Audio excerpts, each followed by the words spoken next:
Hello, hello. This is Justin Colletti of SonicScoop. Thanks for joining me for this week's episode of the SonicScoop podcast. And today, we're going to be going over the best mastered albums of all time, according to Audiophiles. Is this my list of the best mastered albums of all time?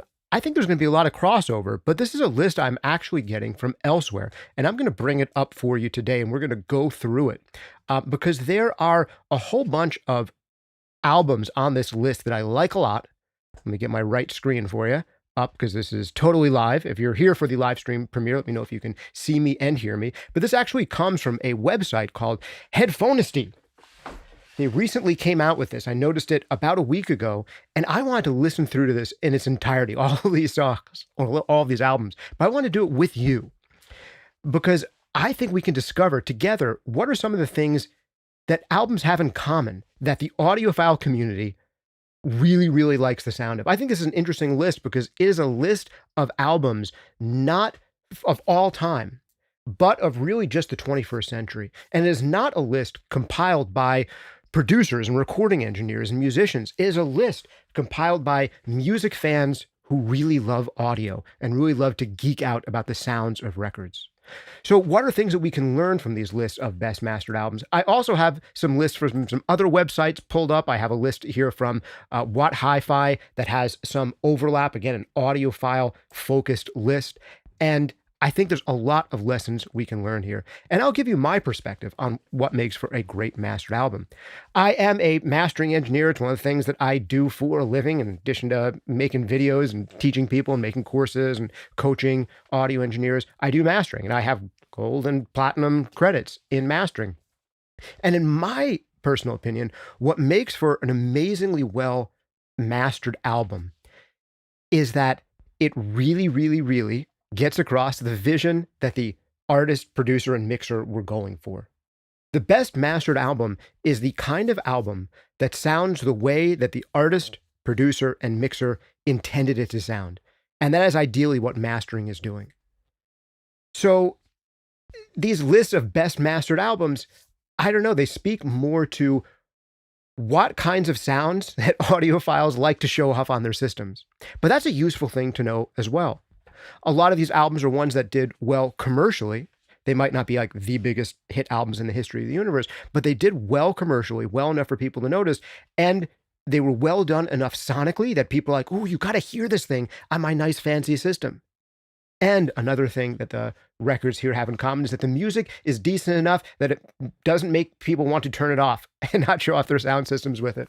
So with all that out of the way, let's dive right into the top picks for the best mastered albums according to Audiophiles. So I've pulled up this list here that came out just recently, the best 30 mastered albums of the 21st century. We'll listen to them together. And the first one on this list is New Favorite, an album by Alison, Krauss, and Union Station. And we'll get into the writer's remarks here and also whether or not I think this list is credible and whether the author is credible and all that stuff in just a second. But before that, let's just start listening to a little bit of this track together. And let me know what stands out to you. Here is the biggest track off that album. It's called The Lucky One. And it has been streamed over 15 million times on Spotify. Here we go. Wind blowing down the road. Start from the top.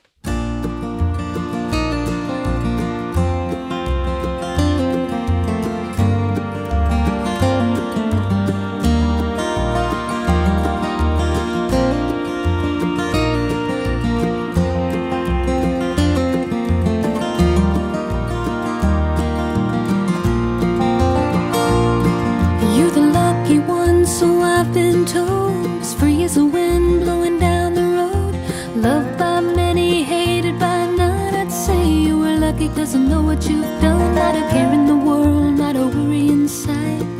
Everything's gonna be alright 'cause you're the lucky one. All right, and let's pause it right there. So what makes this record sound compelling? Why would people put this on a list of top mastered albums? And I'll give away the ghost right now. What is the one thing that almost every album on this list has in common is that it's quiet. It's not mastered super loud. And often the author here is referencing not just the main version of this release, but they are referencing some weird esoteric version of this that is even less limited. So let's read this author's remarks to see exactly what they're talking about. This writer says, this bluegrass/country gem stands out as an audiophile benchmark. Its clean production and natural dynamics make it a standout recording. Mastered by Doug Sachs, the album captures Alison Krauss's vocal and acoustic instruments with impressive realism, especially with its airy soundstage. Now, the recommended best format here is the SACD release from 2013 that delivers the most detail and the widest dynamic range of 13. But honestly, I'm looking at this right now on some meters, and I pulled them up on the screen for a second there. This release, same one that you can find on Spotify, the dynamic range of this release, right in this section, it looks like it has a integrated LUFS reading of -17.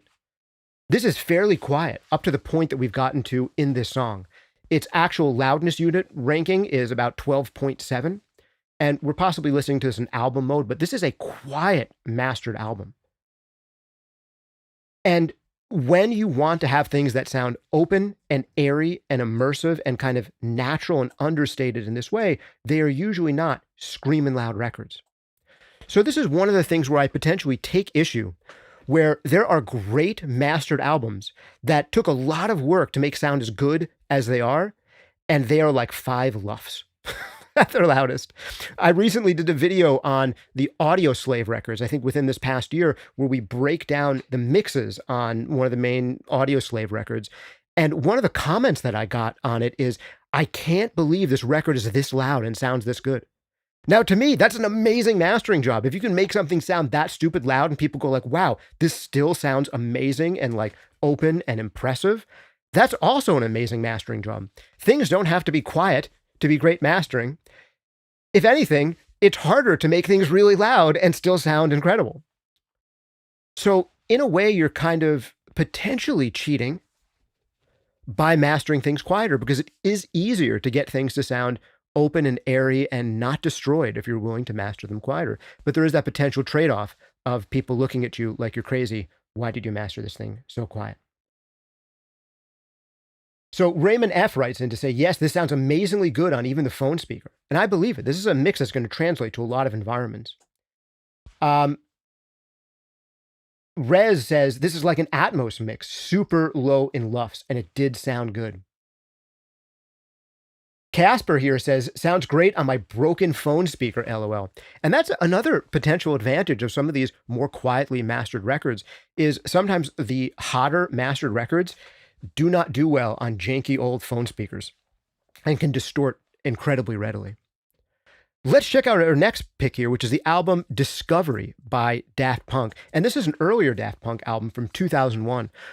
I think on this list later on, we're probably also going to find Random Access Memories, which is another surprisingly quiet record with a surprising amount of low end and a surprising amount of transient detail baked in. Let's listen to a little bit of Discovery from Daft Punk and tell me what stands out to you. I'll once again play probably the most popular song off this album. It is One More Time. It's been played 735 million times on Spotify. Here we go.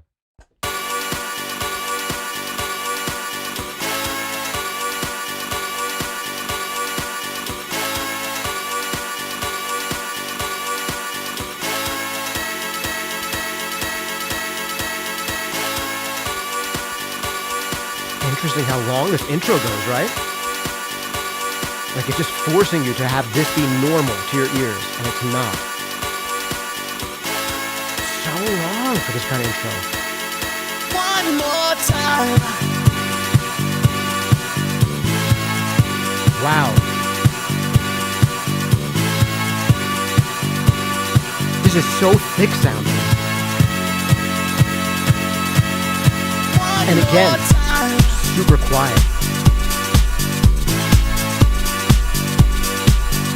Let's see if I can pull this up on the meters for you guys.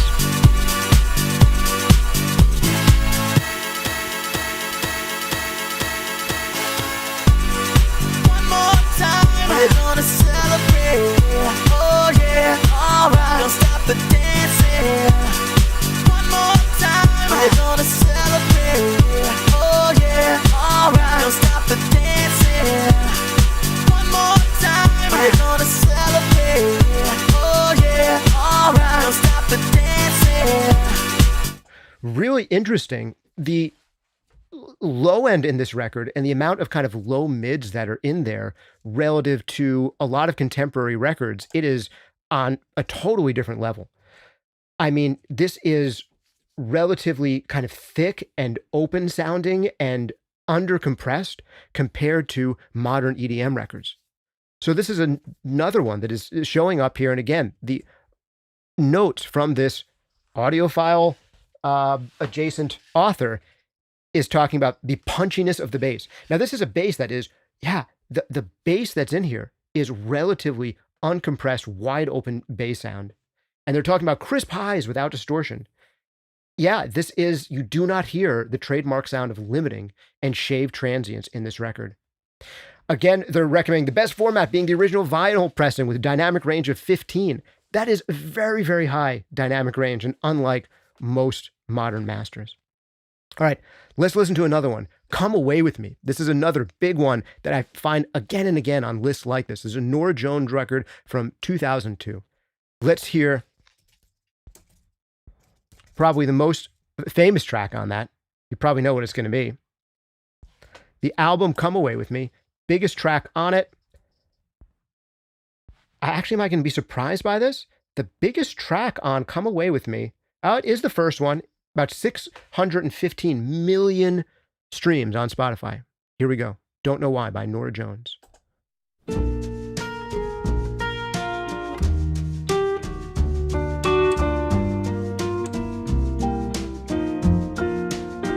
I waited till I saw the sun. I don't know why I didn't come. I left you by the house of fun. I don't know why I didn't come. I don't know why I didn't come. When I saw the break of day, I wish that I could fly away instead of kneeling in the sand, catching teardrops in my hand. My heart. So, another interesting record. I'll let you listen to the rest of it on your own. But some of the standout things to me for this that, again, show up on these best mastered albums list is not just mastering stuff. It's often mixing stuff. And it's often production and arrangement stuff that I find again and again on records that wind up on these lists. And one of the things that I'm noticing here that we also heard in the first track from Alison Krauss is we have a significant amount of acoustic instruments that are making really wide panning choices. And there's a lot of atmosphere and space around instruments.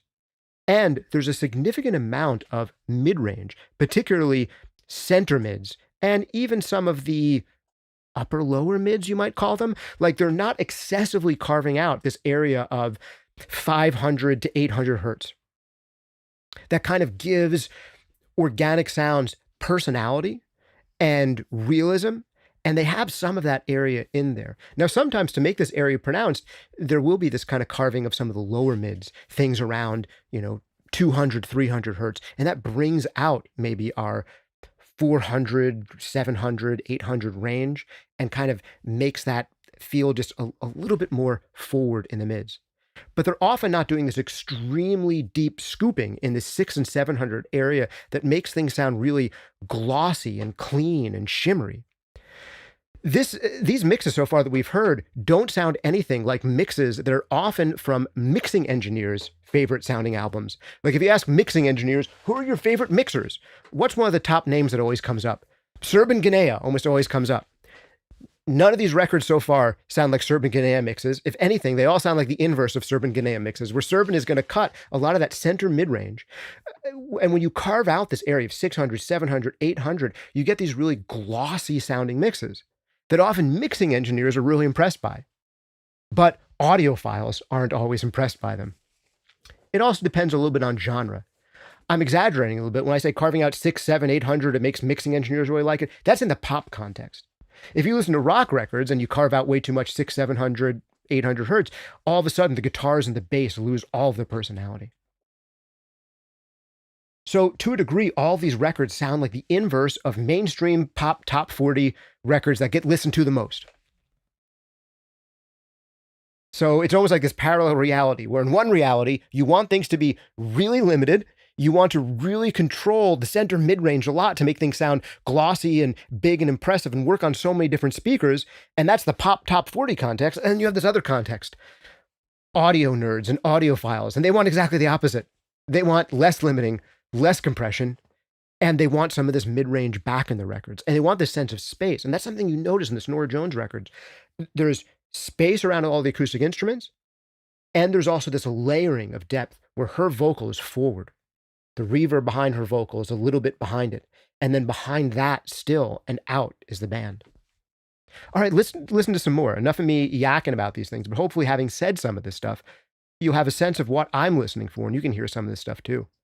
Ooh, Sea Change. Now we come to one of the first albums that is on my list of regular references. I use this as a reference to hear what every set of speakers and headphones that I ever pick up really sounds like. I listen to one track off of Sea Change that I've heard a cajillion times, and it helps me understand a set of speakers. So let's grab that. Beck, Sea Change. And I think the track that I use is actually not the most popular track on the album. Let me double check that. Yes, the track that I use as my test reference is Paper Tiger, which has been streamed about 7 to 8 million times on Spotify. But that is not the most popular track on this album. The most famous track on this album appears to be Lost Cause, which has been heard 37 million times on Spotify alone. Let's give it a little listen.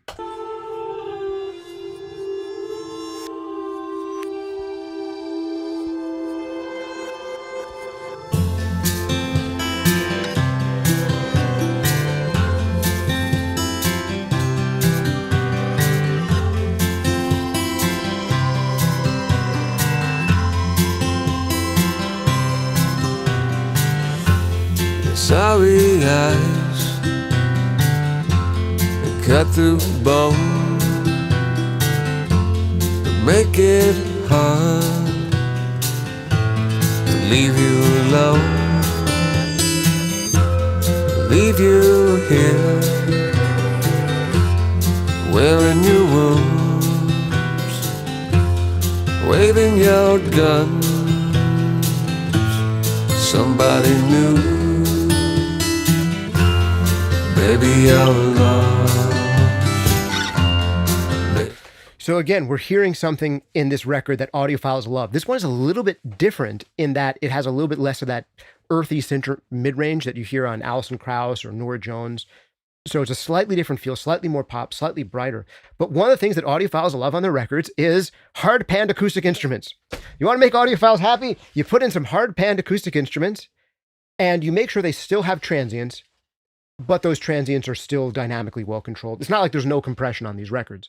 You have transients that are there, but they're not all over the place, and they're also not squashed. So that's one thing. Hard pan acoustic instruments, throw them in there. Audiophiles will like your record. Number two thing is a vocal that is relatively forward and kind of dry feeling and relatively forward towards you compared to these hard pan acoustic instruments, but that has some weird swirling reverby effect around it that is disconnected from the main vocal, often by being delayed in time from the main vocal. We heard that to a lesser degree on Norah Jones. Like you hear her vocal and it's like the most forward thing in the whole mix, a relatively spacious mix, but her vocal is the most forward thing. And then just behind her is this vocal that's separated from her slightly, both in tone and in time. And that is how you separate a reverb or an ambience from a vocal. You separate in two ways, in tone and in time.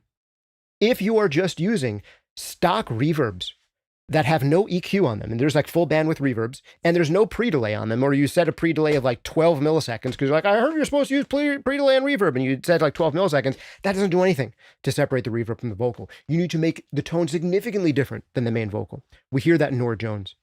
We hear that here with a whole lot more going on than just reverb. There's some modulation happening and panning happening on this reverb. But that is another thing that will make audiophiles like your records. And also, these are things that are in common with mixing engineers' favorite albums. Often have these things. They have real stereo width, and that stereo width often comes from different instruments playing different things. Or at least, if it's the same instrument with the same tone, playing slightly different parts. Because there's two ways to get width. One way is having different timbres on either side, and the other way is having different timing on either side. And if you have both of those things, you have real stereo width. And this is why audiophiles love hard pan acoustic instruments. Because when you have two different sounding acoustic instruments, one pan to one side, one pan to the other, and they're playing different parts, that's where major width comes from. Sometimes people are thinking that they can get crazy width by just double tracking a guitar part with the same tone and panning it hard left and right. That does not get you crazy width. That gets you big mono, assuming it is one guitar part that is played the same way to the best of your ability both times.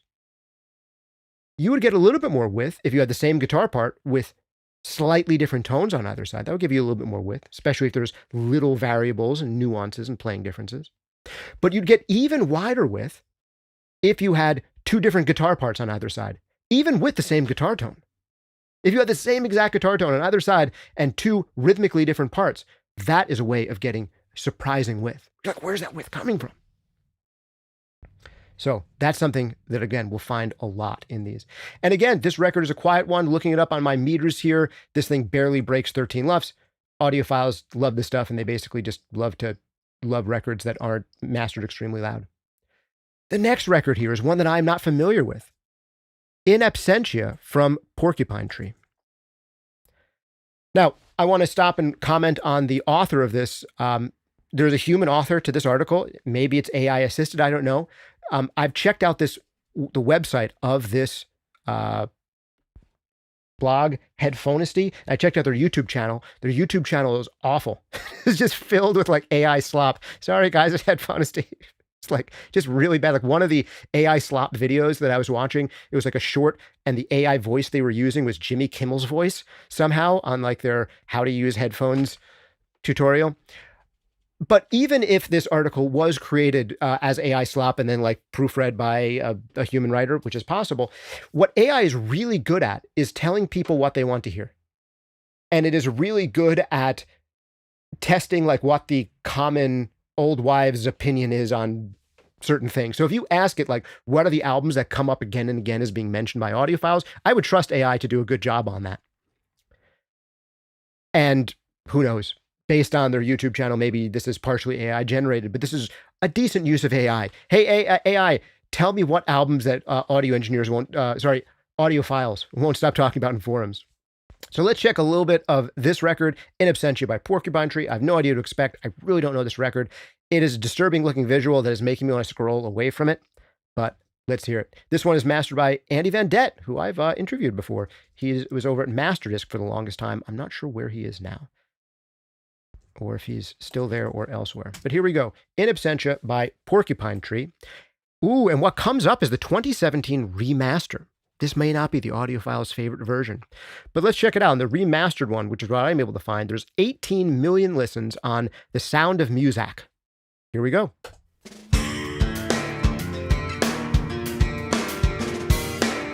Wow, again, really quiet and a lot of space.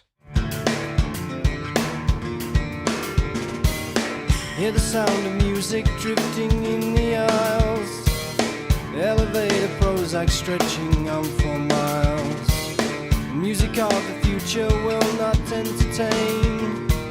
It's only meant to repress and neutralize your brain. So get...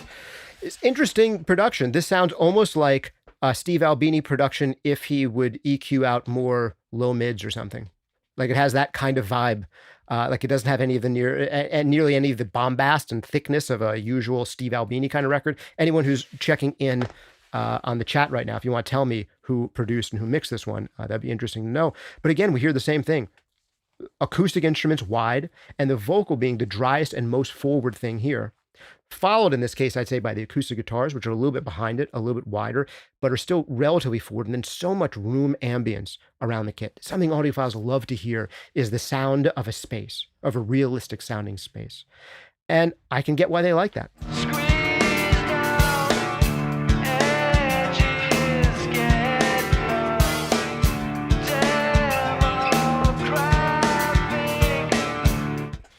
and a really over-the-top reverb sound that is separated from the main vocal. One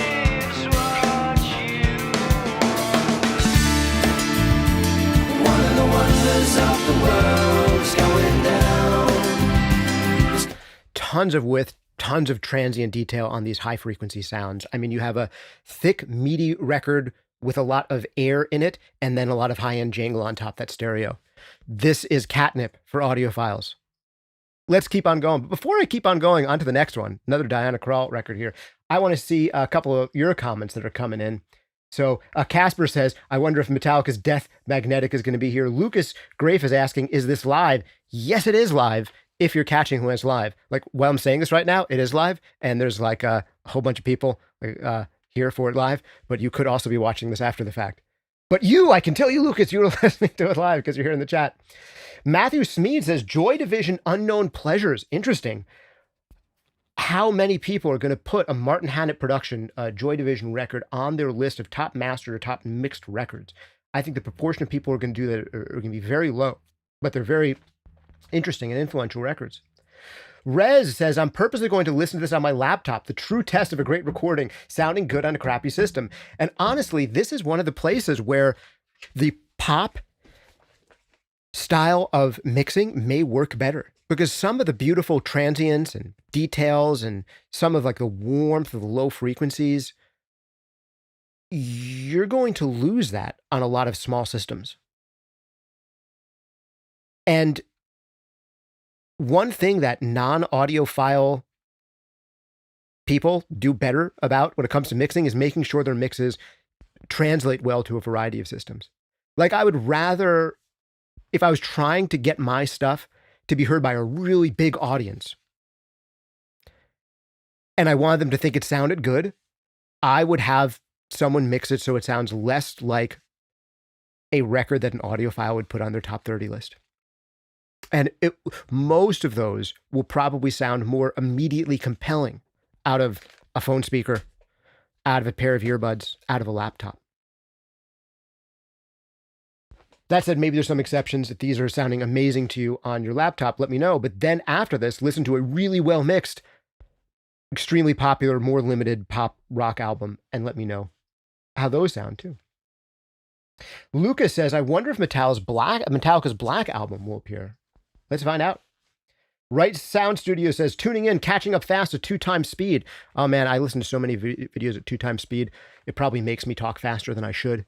I've tried to get to listening to videos now at 1.5 times speed lately, but I recommend when you're listening to the audio samples, then you slow it down to 1 time speed, because the 1.5 and 2 times speed, it's really hard to make judgments about audio quality at those speeds. The other thing I'd say is that I'm sorry to anyone who's listening to me at 2 times speed, because I'm from New York originally, and then it's probably way too fast. All right, let's keep going. Rez says, I hate this song. It drives me nuts. Not one more time, no more times. I'm sure he's referring to One More Time by Daft Punk.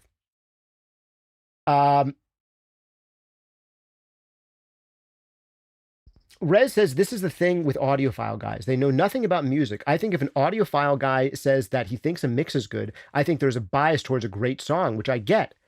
Now, there's maybe some aspect to that, but none of the albums that have come up so far are really great songs. Like, these are not the biggest songs from any of these artists that have resonated with the most people. I really think that they are, to some degree, listening to production more than songwriting some of the time. Because there are some great songs that do not sound audiophile at all, and rarely is the most popular song from an artist also their most loved by audiophile songs. Now, one exception to that might be Norah Jones, who came up on here. Diana Krall, most people who aren't audiophiles or old Gen X / young boomers don't know who she is. But they are good sounding records. I've got to say, even the, did she do some records with Robert Plant? I remember those coming out and being like, whoa, these are good sounding records. But does anyone really remember the songs on them, man? All right, so our next album, before I go back to more of your comments, is Diana Krall from her Live in Paris album. This is interesting. This is the first time that a live album is showing up on here. As the first time I've ever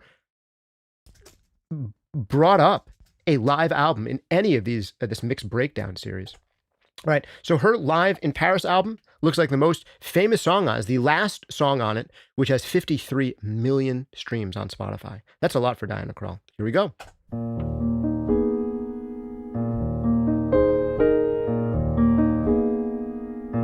It's a good sounding piano. Don't go changing. Try and please me. Do you hear the reverb separating out into the left speaker or the left ear here? That's the kind of thing that audiophiles absolutely love. And I wouldn't be surprised if that's like her voice out in the house coming back into one of the mics on stage, and that's why it's to the left.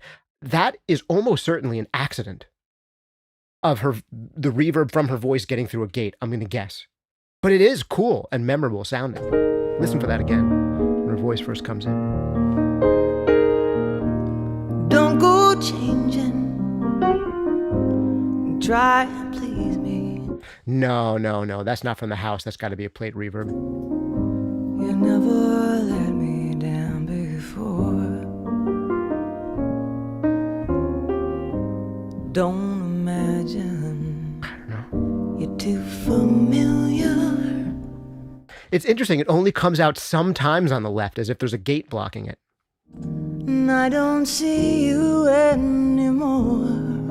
I find it almost distracting. And there's almost this chorusing on the piano. I would not leave you in times of trouble. We never could have come this far. And maybe this is something that audiophiles love on albums, is that detail of that little reverb that comes out to the left and only on some words, on not others. It's a little detail that you might miss if you were listening to this on laptop speakers or earbuds that don't have good high frequency reproduction, or on a phone speaker. You might not hear that detail. So it's the kind of song that an audiophile could play for you on a system and go, you never heard that before, did you? Now, more and more people are getting access to really good headphones for the first time. And desktop speakers have come such a long way in recent years that maybe there'll be less of that happening. But that's the kind of stuff where you can like show off your system and surprise people who've heard songs for the first time on your system. I remember the experience of going to a cousin who is an audiophile, and he was the son of my uncle, and my uncle was, I don't know, like 18 years older than my dad. So he was way older. So he was almost like an uncle to me, this older cousin. And I remember going into his room in his house that he had for his audiophile system and sitting down and listening to some records that I'd heard a million times before, some Queen records and stuff, and going like, whoa, I had never heard some of those details. This is when I was a young teenager, before I had ever access to a really good hi-fi system, and saying, I've heard these songs so many times, but I'd never heard that before. And that's the kind of ear candy that audiophiles love. All right, let's keep going. Everything must go. It wouldn't be an audiophile list if we didn't have some Steely Dan on here. And before I get into some Steely Dan, which is a reference for a lot of people, I have got to do one thing, which is give the briefest of shout outs to our sponsors. The most important sponsor on the podcast, as always, making it free to the public, is you.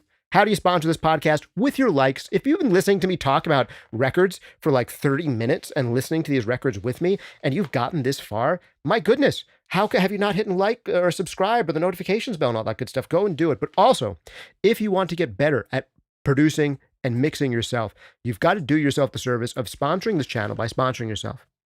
Check out one of our great full-length courses like Mixing Breakthroughs, Compression Breakthroughs, EQ Breakthroughs, Mastering Demystified. They will change the way that you work forever for the better, guaranteed, or your money back.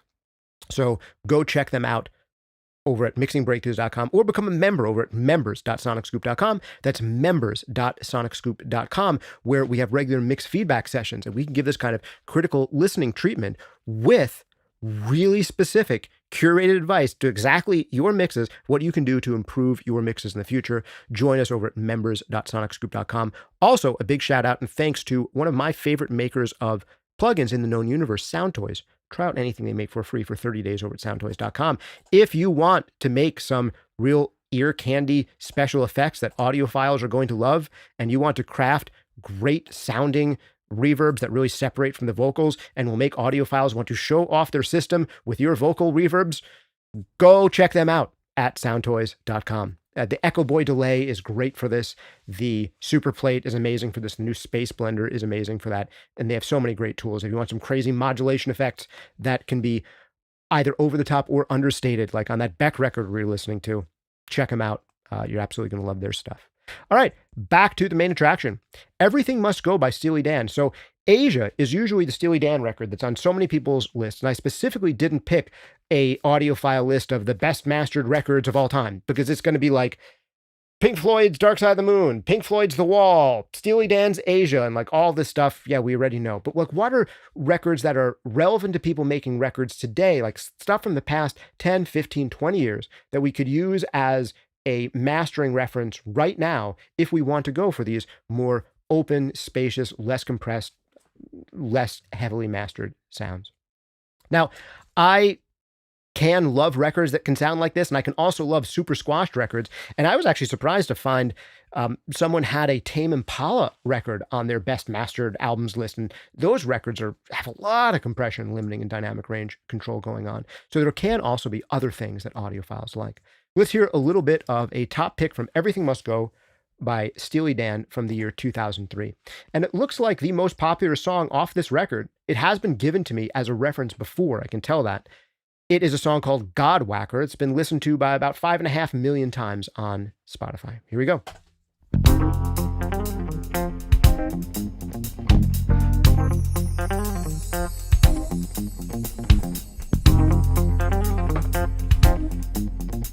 So, incredibly good dynamic range control without an incredible amount of audible compression and limiting. I mean, the drum kit here is so well dynamically controlled, but we're not hearing the kind of like trashy compression with like really fast release. And again, we have wide pan instruments with a lot of transient and a lot of room around almost everything. This is the brightest record so far that we've listened to. The Steely Dan stuff can be really bright, in my opinion, but has decent low end extension as well. Let's keep going.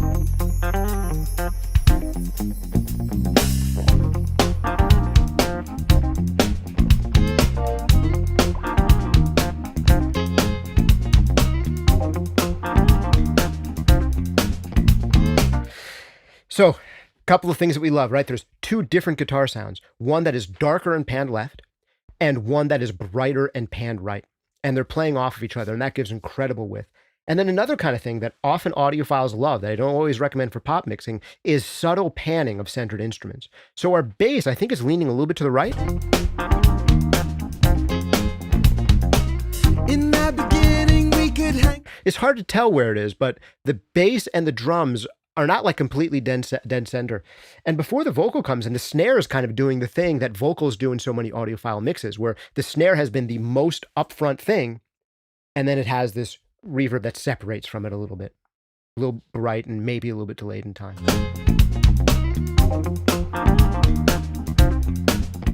And the reverb that's on there, again, it's very roomy, like there's a bright sounding room here. So not super long reverbs. In the beginning, we could hang with the dude, but it's been too much of nothing. That stank attitude, and now they curse your name. There's a bounty on your face. Punchy low end, wide, disparate other instruments and vocals that are not incredibly compressed. All right, let's go a little faster here and get a couple more tastes before I have to go and call. I'm trying to make these streams shorter as we go on.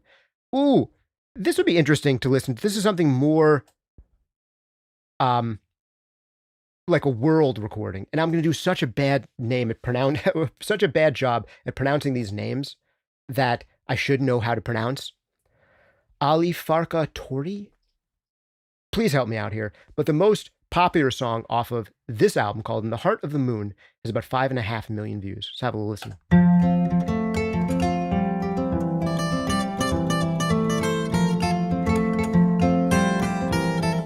Again, contrasting depth, contrasting with panned acoustic instruments, and very roomy sounding reverbs. This so far has been, like, aside from the Beck record, the most unnatural sounding mix so far.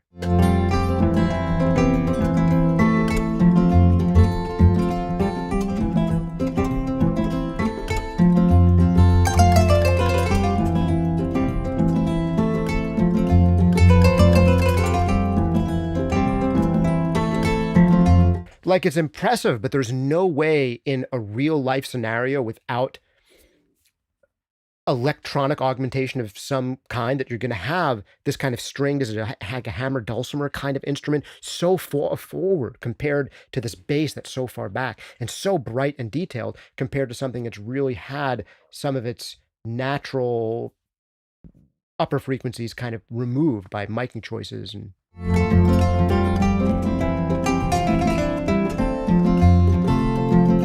but again, wide panning, big sense of space. Some of the other records that come up when we find more electronic things, again, Donald Fagen, you're going to find these same artists come up again and again. Let's look at a couple more. This is an interesting one. And this is a little bit different because this is something that maybe can cross over into the pop spectrum. This is a true pop record, Back to Black by Amy Winehouse. And let's see, the biggest song off this record, of course, it is a song, Back to Black, 1.3 billion streams on Spotify. Let's have a listen to some audiophile approved pop music in Back to Black by Amy Winehouse. Here we go.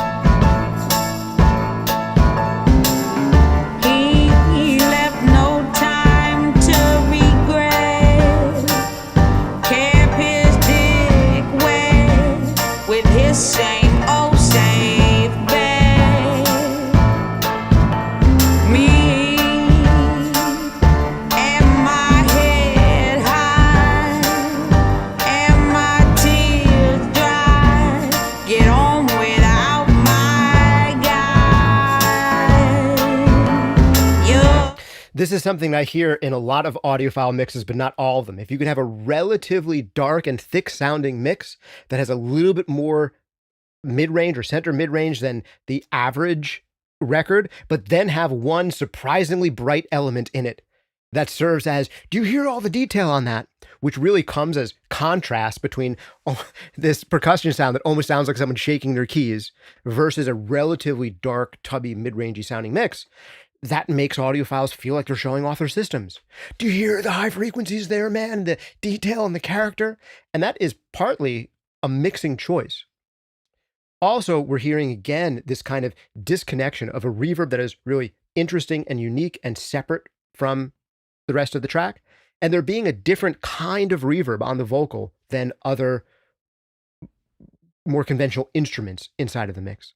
Having two different types of reverb in a mix, this is another big thing that we find on audiophile records. Like, it's usually roominess around acoustic instruments and then maybe a special effect reverb that's separated from the vocal on the vocal and have that be really exaggerated. But all these principles that I'm talking about are common principles you find in good mixing in general, but just really heavily emphasized. And those are the kinds of things that show up again and again in these audiophile mixes. Another outlier here that comes up is In Rainbows by Radiohead. Now, this is probably the loudest record of these so far. They don't make notes here on how loud this was done, but we've evaluated this record before. And man, super loud. Let's get In Rainbows. Compared to these, some of the moments in this, there's more limiting on this than any of the other records that we've heard so far. Let's listen to a little bit of the most popular two tracks seem to be Weird Fishes and Jigsaw Falling Into Place. And this is one of those kinds of records that's not just loved by audiophiles, but also by mixers and producers and artists. Let's hear a little bit of Jigsaw Falling Into Place.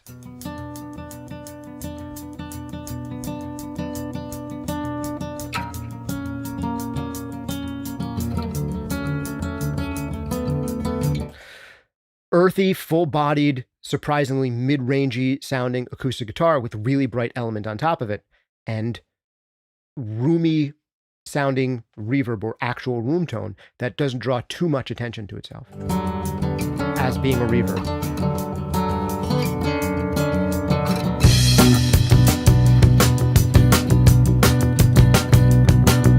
And then again, the subtle kind of panning thing, the space around the snare, it's not like totally centered. To me, it leans to the right a little bit, and there's space around it. It gives it the stereo feel. And the snare is so up front, but it has this ambience that, again, like takes it further back. So it has like this upfront nugget with a reverb that almost separates backwards from it.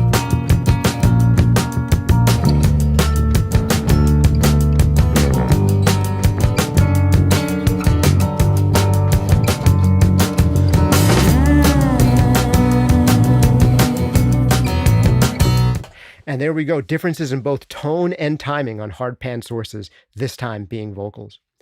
So those are the things that you can play around with. And I think the biggest things that we find when we look at audiophile records that are loved by this class of people that make them totally separate from the top 40 style of mixing is they just exaggerate a few things.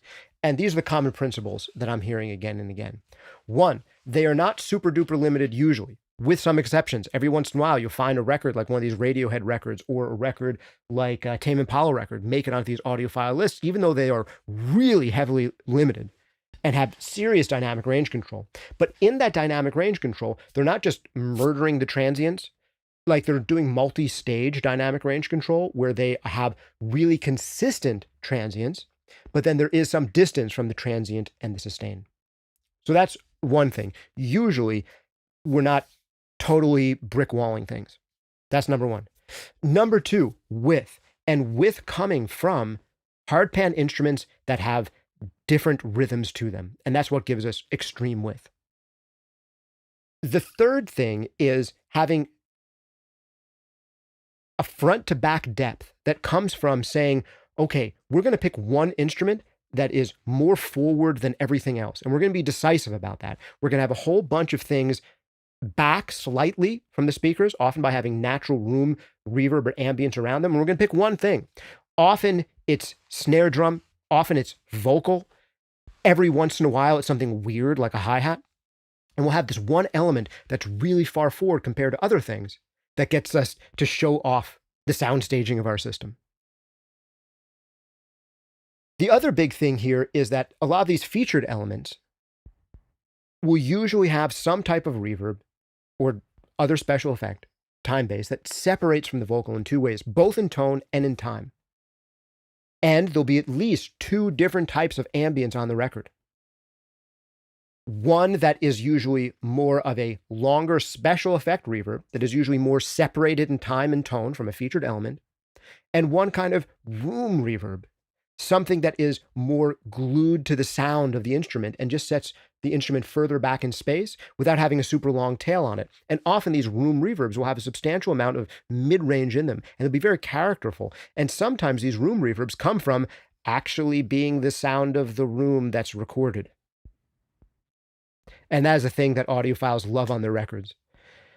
Can we have at least one sound where it feels like it's recorded in a room, or you've done some trickery to make it feel like it's recorded in a room afterwards and to exaggerate that feeling? And then the last element here, and this one is not across the board on all of them, but on some of them, they'll be surprisingly thick and full in the mid-range somewhere and have more mid-range in the center mids or the low mids compared to the norms for its style. This is not true of all of them. This is not true of Steely Dan, where they really cut out a lot of especially low mids and they really tighten things up. It wasn't so true of the Beck record, but when we were listening to the Daft Punk records, and we didn't listen to Random Access Memories, which is almost certainly on this list, they have more low mids than you'd expect for electronic music and stuff in this style. And they have a deeper, more pillowy low end than you'd expect. So often, but not always, there is more low end, more low mids, and coupled with that, usually at least one sound that stands out as being surprisingly bright in that context, that makes people go, whoa, you hear that? You can hear all the detail in these speakers because this one element jumps out at you, because it's been brightened up in some way. And that, I would say, is the first thing that's not across the board on all of these. But these are the kinds of things that may be separating your mixes from Audiophile separate favorite mixes. And if you want your mixes to sound more like Audiophile's favorite mixes, do some of that stuff. But honestly, a lot of these principles, if you do them to a slightly less exaggerated degree, are found in great pop mixes as well, and great hyper-compressed, hyper-limited records. Some of these ideas around varying depth, around use of effects, around how to truly get width. So the big thing that separates some of these audiophile records is just how exaggerated some of those elements are so people can show off their systems. Number two, having more dynamic range, usually, but not always. And number three, being music that boomers like. No, I'm kidding. It's not just that. All right, guys, it was so great to have you here. I read through some of your chats live on the air. I'm going to read through the rest of them after I'm gone. Remember, if you want to improve the way that you mix forever, for the better, or your money back, check out Mixing Breakthroughs, Mastering Demystified, Compression Breakthroughs, EQ Breakthroughs. I'm a platinum mastering engineer. If you want to know everything that I know about mastering, check out Mastering Demystified. It will teach you how to master for yourself or for others. And if you want a new stream of revenue, or if you just want to understand the mastering process better so that you can get the most out of it, Mastering Demystified, even if you have no plans to master for yourself, is a great one to check out. If you want a whole system for mixing, a roadmap for it, check out Mixing Breakthroughs. If you really want to understand compression or EQ inside and out, and really learn to hear them and use them like pros do, check them out at compressionbreakthroughs.com and EQbreakthroughs.com. Also join our members over at members.sonicscoop.com. Thanks for hanging out with me. This has been Justin Colletti of Sonic Scoop. See you next time.